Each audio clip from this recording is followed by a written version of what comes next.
Hi guys! For today's video, samahan niyo akong mag-ayos ng play area ni Nero. And as you can see, sinakop na niya yung buong sala namin. Tinanggal ko na nga pala yung kanyang playpen dahil ayaw na din naman niyang pumasok sa loob and nai-stress lang siya kapag kinukulong siya sa playpen. So ganyan yung ginawa naming setup. Wala na siyang playpen, malaya na siya kung saan siya maglalaro. And ang disadvantage lang is ganyan yung nagiging itsura ng bahay. Pero okay lang kasi minsan lang naman silang bata.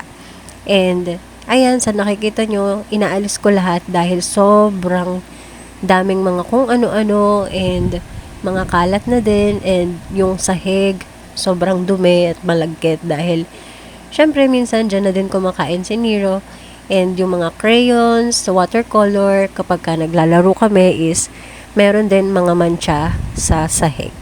So, ayan, nag-clean up lang tayo para naman maging aliwalas at maging fresh ulit yung laruan ni Nero para naman maging mas magulo pa yung kanyang player area. So, ayan, after ko magwalis, so kailangan talagang ilampaso yan. So, mas prefer ko ilampaso kaysa magmap dahil mas, ano mo yun, mas gamay mo and sobrang daming mga maliliit na dumi. Hindi nyo lang siguro kita sa video.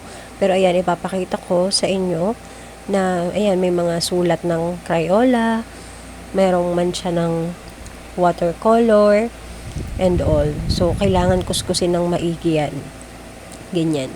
So, mas prefer ko siya na kinakamay para mas matanggal talaga kasi yung iba medyo matigas na. So, ayan, nag-take lang muna ako ng break dahil kailangan ng matulog ni Nero. So, ayun lang for today. Bye!